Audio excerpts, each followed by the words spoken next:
Barrister Asaduzzaman Fuad Rajshahi বিশ্ববিদ্যালয়ের উপাচার্য অধ্যাপক ফরিদ উদ্দিন খানের ফেসবুক অ্যাকাউন্ট থেকে রাজশাহী বিশ্ববিদ্যালয়ে শিক্ষক হিসেবে চাকরি প্রত্যাশী একজনের ভাইবা পরীক্ষার প্রবেশপত্র ডে স্টোরি হিসেবে প্রকাশ পেয়ে গেছে। ওই প্রবেশপত্রে চাঁপাইনবাবগঞ্জ জেলা বাংলাদেশ জামায়াতে ইসলামীর সাবেক নায়েবে আমির এবং সাবেক সংসদ সদস্য মোহাম্মদ লতিফুর রহমানের সুপারিশকৃত স্বাক্ষর দেখা গেছে। জামায়াতকে অনুসরণ করতে বলেছেন প্রেস সচিব, প্রধান উপদেষ্টা প্রেস সচিব কিছু কিছু বিষয়ে আইন শৃঙ্খলা এবং তাদের শৃঙ্খলা এবং সততায়। তাহলে তো চাকরি প্রার্থীদের জন্য সুপারিশও করতে হবে নাকি? কি কি বিষয়ে জামাতকে অনুসরণ করা উচিত বলে মনে করেন? ধন্যবাদ। প্রথম কথা হচ্ছে যে কোনো দল রাষ্ট্রীয় সুযোগ সুবিধাতে কিভাবে অংশগ্রহণ করবে সেটা তো প্রোটোকল লেখা আছে। একটা বিশ্ববিদ্যালয়ে কিভাবে একজন শিক্ষককে নিয়োগ করা হবে তার একটা পুরো প্রসেস দেওয়া আছে, এবং মাঝখানে দেখলাম রাজশাহী বিশ্ববিদ্যালয় শিক্ষক নিয়োগেরও পরীক্ষা নেওয়া শুরু করেছে, লিখিত ভাইবা একটা টোটাল অ্যাডমিশন টেস্টের মতো করে পরীক্ষা নেওয়া শুরু করেছে। তদবির বিষয়টাকে শুধু জামাতের এই পার্টিকুলার ইনসিডেন্ট আকারে দেখলে চলবে না, এটা একটা রাষ্ট্রীয় সংকট। যেভাবে আপনি পাবলিক ট্রান্সপোর্টের কথা বললেন, উনি চড়বেন কিনা, তিনি চড়বেন কিনা, এবং এইটা আমাদেরকে প্রতিদিন ডিল করতে হয়। আমরা যারা রাজনীতি করি প্রত্যেক দিন যে একজন প্রতিবন্ধীর মা আসছেন, যে তার বাবার পক্ষ থেকে একটা ফ্ল্যাট আছে অমুক জেলাতে, তাকে যদি অমুক জেলা থেকে এনে অমুক জেলায় থাকার ব্যবস্থা করা হয় তাহলে প্রতিবন্ধী মেয়েটার ট্রিটমেন্টটাও ভালো চলবে, খরচও কমে যাবে।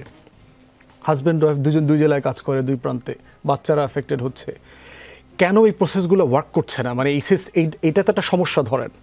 তাহলে একটা সিস্টেমের ভিতরে তো এইটাকে অ্যাড্রেস করবার মতো প্রোটোকল থাকতে হবে, যে সিস্টেমের ভিতরে আমলাতন্ত্রের ভিতরে তিনি অ্যাপ্লাই করবেন, অ্যাপ্লাই করার মধ্য দিয়ে তার এই মানবিক ব্যাপারগুলোকে রাষ্ট্র বিবেচনায় নিতে হবে। কিন্তু রাষ্ট্রগুলো নিচ্ছে না। আপনি দেখেছেন তথ্য আপা নামে একটা আন্দোলন চলছে প্রায় 65-66 দিন ধরে, যারা গ্রামীণ মহিলাদেরকে একটা ম্যাসিভ সার্ভিস দেয়, সেটা হচ্ছে রাষ্ট্রের সেবার সাথে ডিজিটাল প্রক্রিয়াটা। সকল ধরনের সেবা কিন্তু অনলাইনে অ্যাপ্লাই করতে হয়। তো যে মানুষটা, যে মেয়েটা কোনোদিন গ্রামে স্কুলে যায় না, শিক্ষিত না, সেই রকম একটা প্রকল্প রাষ্ট্র বন্ধ করে দিচ্ছে। কেন দিচ্ছে? কারণ আমলাদের এই প্রকল্প থেকে আর চুরি করবার কোনো জায়গা নাই।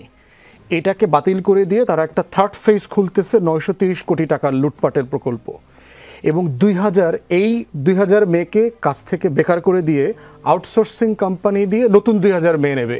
তাহলে প্রতিজনে 10 লাখ যদি হিসাব করেন 15 লাখ, এবং এই অধিকাংশ আউটসোর্সিং কোম্পানির মালিক হচ্ছে সাবেক সচিব, সাবেক আমলা এবং রাজনৈতিক দলের নেতারা। তাহলে চিন্তা করে দেখেন যে রাষ্ট্র কিন্তু গৌণ হয়ে গেছে। তা আপনি যখন বিশ্ববিদ্যালয়ের ভাইস চ্যান্সেলর এক্সাম্পল দিলেন, এটা তো প্রত্যেক দিন এই রাষ্ট্রে প্রতিটা ইনস্টিটিউশনে হচ্ছে, এবং এটাই তো হচ্ছে এই রাষ্ট্রের ফেইলিওরের বাস্তবতা, যে কারণে দশকের পর দশক ধরে আন্দোলন, রক্তের বন্যায় ভেসে যাবে অন্যায়, দিয়েছি তো রক্ত আরও দেব রক্ত, আবু সাইদ মুগ্ধ, শেষ হয়নি যুদ্ধ। আপনি একটা দেশের জন্য আর কতবার যুদ্ধ করবেন? দেশ তো হয়ে গেছে, যুদ্ধ তো 71 একবার হয়েছে, এটার জন্য আবার যুদ্ধ করতে হচ্ছে কেন? তো গোড়ায় হাত দিতে হবে যে why the institutions of the country are not functioning. কোনো প্রতিষ্ঠান ফাংশন করছে না।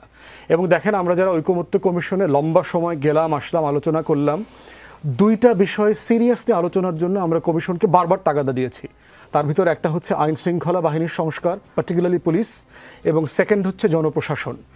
বাধ্য করতে না পেরে আমরা ব্রিফিং পর্যন্ত করেছি যে আমরা এটা আলোচনা করতে চাই, কিন্তু এজেন্ডাভুক্ত হচ্ছে না। পরে এইটার একটা অংশ, পুলিশ কমিশনের একটা অংশ আপনারা দেখেছেন, এটা কিন্তু পুলিশের হোলসেল রিফর্মের আলোচনা না, শুধু একটা কমিশন গঠন হবে, এটার আলোচনা হয়েছে। জনপ্রশাসন নিয়ে আলোচনাই তুলতে পারলাম না।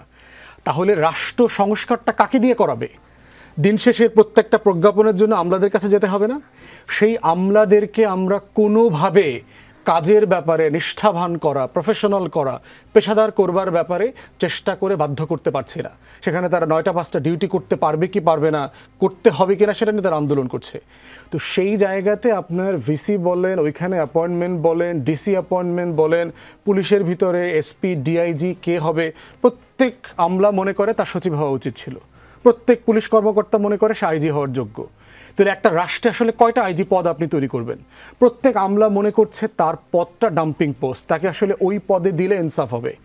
তাহলে এই যে মনস্তত্ত্ব, আপনি যদি রাষ্ট্রের সংস্কারে হাত না দেন, আমলাতন্ত্রকে ঢেলে না সাজান, বিশ্ববিদ্যালয়গুলোকে প্রফেশনালি রিক্রুটমেন্ট করবার পরিচয় তৈরি না করতে পারেন, তাহলে এই সিম্পল মাইক্রো এক্সাম্পল দিয়ে আপনি সমাধানে যেতে পারবেন না। এটা একটা বের হয়েছে, বড় বড় দলগুলো করছে না, আমি নিজেই তো দেখতে পাচ্ছি অমুক দলের তমুক স্ট্যান্ডিং কমিটির অমুক মেম্বার তমুক মেম্বার সুপারিশ করে দিয়েছে, এটা হচ্ছে আবার ওইটা হচ্ছে না, আবার মানে একজন করে দিয়েছে আরেকজন আবার সেই সুপারিশকে ওভাররাইড করতেছে, এই ধরনের ঘটনা ঘটতেছে। জি, সবই হচ্ছে, তবে তার বাচ্চাটি ভিডিও গেমস না খেললে হয়তো এই দুর্ঘটনাবশত এই জিনিসটা সামনে আসতো না, অকাট্য প্রমাণ হিসেবে আমরা হাজিরও করতে পারতাম না।